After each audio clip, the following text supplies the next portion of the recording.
I struggle with this, right? Like, I sit down with people and look at their social media, and I'm just like, fuck, you just need to learn to make content for a person. Absolutely. And then I'm like, it's we just had this conversation on fit, right? Where you start with optimal and work backwards. Yeah. It's like, how much are you willing to do? How close to optimal are you willing to be? And then we just step back from there to see like what you're willing and able to do instead of starting from the bottom, working up. Yeah. The thing, yeah. So hard. Yeah, I agree. And then there's, with that though, like, people will take, if you do that mentality, people take the easy way out. Yeah. Always, because it's like emotional. Yeah. And, you know, there's that fear of bringing things out and people coming for you, you know, like Yeah. I spoke about on Monday. Like, Yeah. there's so much to that. So if you sit there and go, let's just work with what you're capable of, like, people, I feel like, will always just go a little bit under that. Yeah. You know, if you look at the people that are most successful, like, they just Send it. Yeah. Yeah. Just get after it. Yeah. And I also wonder those people that we maybe look at and go, fuck, you just need to post 3 times a week. Something about the person you work with. Yeah. The creating those posts is easier when you have the product for prospects to build it around. Absolutely. Like the magnet to send. Yeah. Because it's like... And the person to make the product for prospect, like, you know... Yeah. The content creation is the easy part. Yeah. So it's like if you sit down and actually... A lot of the conversations we've been having with people coming in to stand out lately are like, got decent face-to-face, want it to be better, need to systemize it for it to be better because they're kind of cooked with... Yeah, just manual work. Yeah. Too much. Bringing on... They a lot of the time it's like, I've plateaued with my one-on-one and it's usually because the workload's too high. The energy's gone. Well, the current way you're doing things, you've just topped out. Correct. Yeah. But they also want to get online. I think mostly the vision of going online is like it's less work. It's more time efficient. Yeah. So it's like if I'm stuck, I can't get how any do more I face-to-face clients. I can't keep doing this. Yeah, It's so like, just come over here. online might work. Yeah, come over here and add this to the biz. Yeah. Yeah. And the biggest challenge I'm seeing, I've had this conversation, I reckon, 5 times in the last month, is understanding your clients in the gym are not your clients online. Yeah. Maybe And 2 of them. What I've been asking everyone is like, do any of your clients you're training right now come from Instagram or come from social media? And 9 times out of 10, they're like, no. Like, okay, so what you do on social media has no bearing on your face-to-face business. Yeah. So you can keep running your face-to-face business exactly as you are and it'll be totally fine if you start talking about someone else online. Yeah, which a lot of them do the opposite because they're so involved in their face-to-face business that they just think about what happens if I don't go to the gym, what happens if I don't eat this. It's like that person's not hiring a online coach usually. That's why they have a face-to-face coach, because they need an appointment, Absolutely. they need motivation, they need accountability, they need all of that shit. So they just got mixed messaging. Yeah. And then, so they do that for a little bit. And then one day they just think about their own training and a trouble that they're having. And then they post about that. Yeah. And then, so then they're posting about themselves. Yeah. And then it's like, that's this message. This is this message. Yeah. And it's like, who's anyone landing on that? It is like, you're just a fit person who trains people. Yeah. Yeah. Like, and that's usually what happens. And it's totally natural. Yeah. Like, we can't sit here and say that we haven't done it. Yeah. Just put out random still shit. fall into that trap sometimes. Yeah, absolutely. Yeah. Yeah. Quick break in the episode, guys. I just want to ask you one question. Are you running a business or are you working a job? Running a business means thinking like a business owner, having systems that do all the grindy work for you, a service that's guaranteed to get your clients results, social media and referrals that are driving business to you, and getting leads that you always close. If instead you feel like you're lost, you're stuck, you're at the mercy of your clients, you're just working another job. If that's you, you need to check out Standout PT. It's our signature education program, a 26-week online course designed to take you from working a job to actually running a business. The average coach that goes through Standout PT and completes all the modules gets a 300% increase in revenue inside their business. We have weekly workshops, weekly Q&As, and over 30 units for you to go through, all with text and video to make sure you're totally covered for everything you need in your business. Just head to stcfit.com, navigate to the Standout PT page, and book yourself a free, no obligation discovery call and see if Standout PT is right for you. Back to the show. Yeah, so I had a really good call last night. So totally different to what we normally probably get through with Standout. Like most people coming through because of what we do, strength, body comp, weight training, want more serious people, want, you know what I mean, to work with a certain population. This one was totally different. So current face-to-face book is made up primarily of over 50s. Primarily starts with the woman coming in, and then they might get the husband and get the family.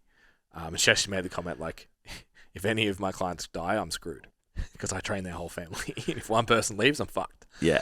So it was like, and she was like, wants to have a family. How do I get to a position where like I can go online and be able to manage my lifestyle a little bit better? Yeah. Not be trapped to being I have to show up and all that kind of stuff. And I was like, well, all the people you're training right now, do you think they would pay $50, $60, $70, $80, $90, $100 for online coaching? And she was like, oh no. I'm like, so it can't be them. Yeah. And I said, like, you have to actually start to think of your face-to-face business and your online business as two separate entities. Yeah. You want the systems to all be the same. Yeah. So what they get, the app, the check-in, the whatever, all the processes, the resources, everything's the same. Yeah. But the business needs to be thought of in your mind differently because it's a different person. Yeah. So we do the 3 filters. So who do you like to train? It's number 1. Yeah. Who do you have the skill set to get good results for? It's number 2. So then number 3 is who's willing and able to pay. Yeah. So that's the biggest one. Yeah. Unfortunately. Yeah. Yeah. Because the other two, I think you can play with who you like to work with and getting results, and then you just have to find the person inside that's willing to pay. I meant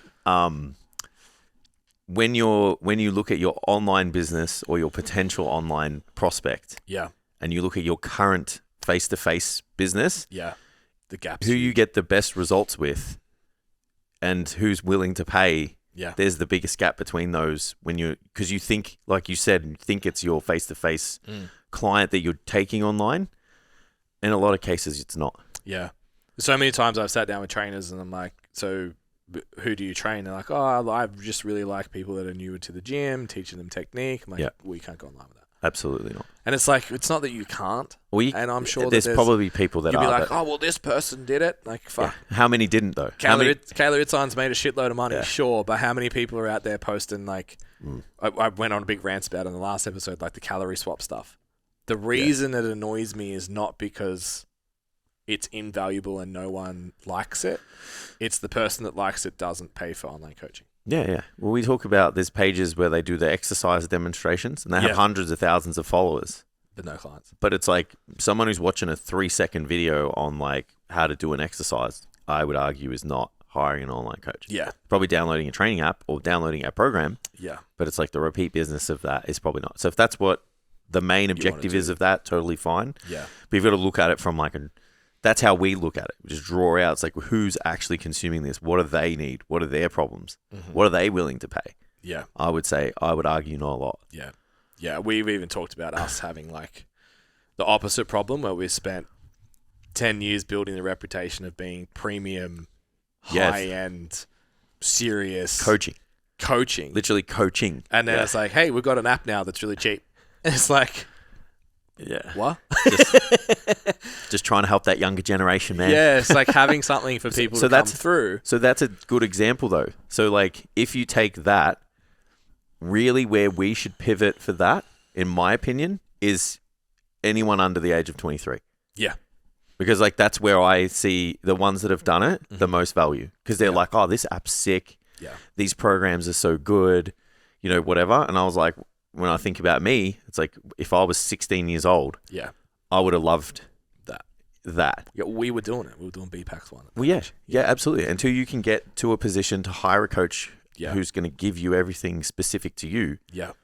So it's like maybe at some point, we've obviously got another campaign set to just see what happens with that. Yeah. But maybe at some point we go down that route. Yeah. Yeah. Maybe we get back on TikTok. Just need to hire like a jacked 20-year-old. Yeah, I was going to say, I'm too old, bro. Too old. That's it. Applications. Jacked 20-year-olds. Submit. Yeah, male or female who wants to work and market our app. Yeah. Commission-based Go use role. our app because we feel bad about it. A lot of work's gone into it. It's really good. Yeah. Yeah, it's interesting. So that's the biggest one, is sitting down with people and just being like, you don't know who you're talking to. Yeah. So then you go, well, if you figure out who you know, if you figure out who you're talking to, can you provide that product for prospect, lead magnet? Can you provide something that gives you the opportunity to show your value? Yeah. Then just talk about it. Yeah.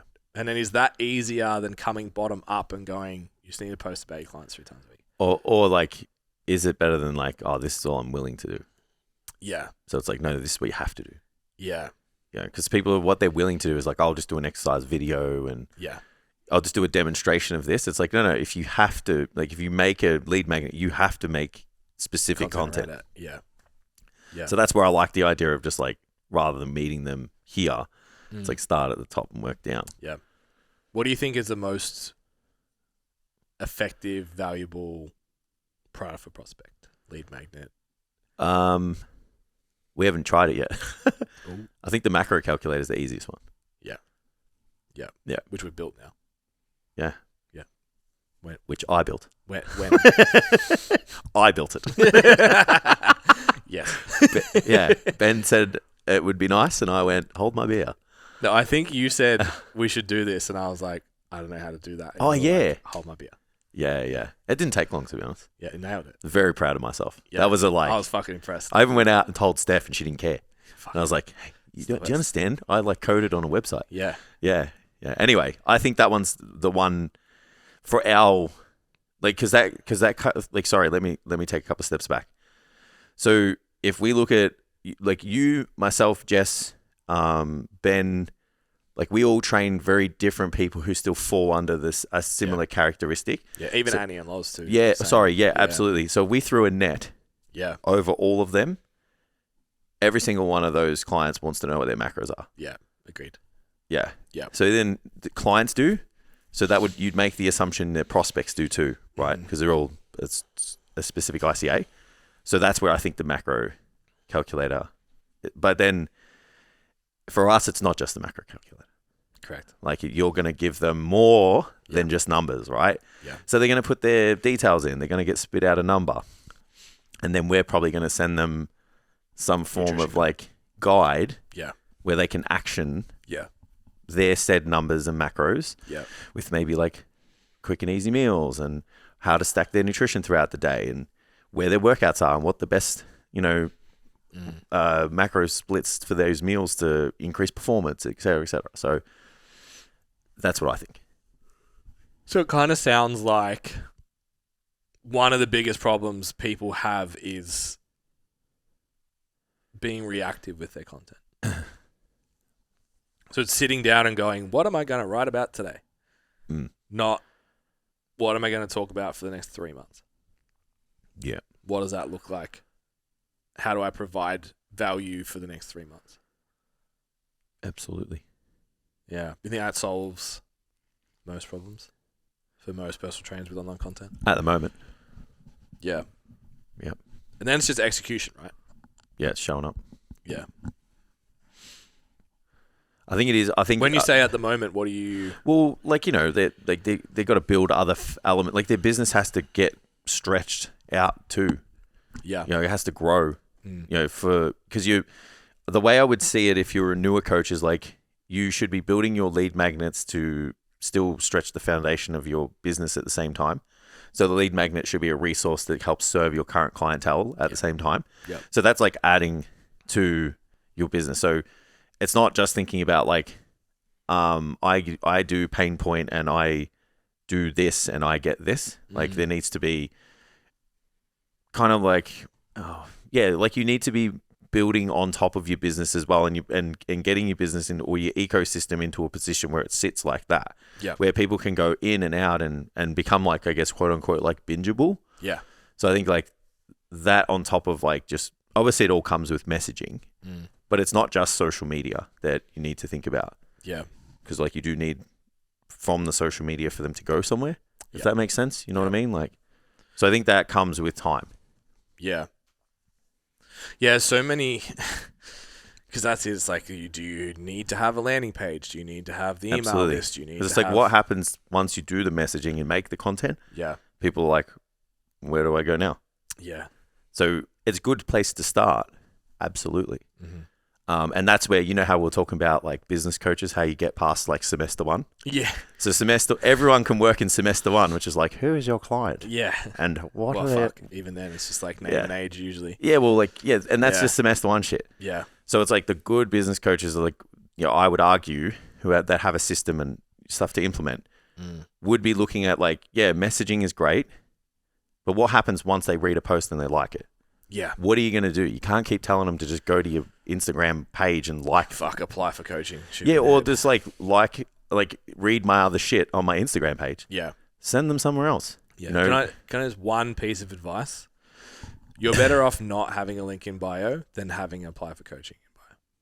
Yeah, absolutely. You're better off just asking for a DM or a comment Yeah, I or an agree. engagement of some description. Like, Yeah. Your link in bio needs to have like things. I would never fill that out. And I think every personal trainer that has it would also never fill that Well, out. you know who would have it and it would work is like someone with like a huge following. Yeah. That's what. Yeah. So again, we're working off. The 0.01%. Yeah. It's like the people that just their physique sells their business. So they're just like, oh, train like me, applications, and Yeah. that would just work, but it doesn't work for everyone else. Mm. Yeah. But yeah, like so. Yeah, that's where I was going with. Messaging is important. Creating content specific to your audience is important. Yeah. At the same time, though, you need to be building this ecosystem where people can go immerse themselves inside your business. Yeah. If they feel like it. Yeah. Because yeah, like I said, what if they like that post? What are they going to do next? Yeah. For us, they like they can listen to the podcast. Now they can go on YouTube and watch the short segments of the podcast. They can also watch us work out. Yeah. They can then go on the website, read articles and blogs. They can try the fucking app for free. Yeah. You know, that is a manifestation of not just... Download the sleep guide, all of that shit. Yeah. It's a manifestation not of just messaging for social media, but wanting people to do things to learn more. Yeah. It's branding it abroad. Absolutely. Sign up to the newsletter's the other one too. Yeah, and so your newsletter too. Yeah. So if you had, I guess, to give you the inside sports of everything that we're doing.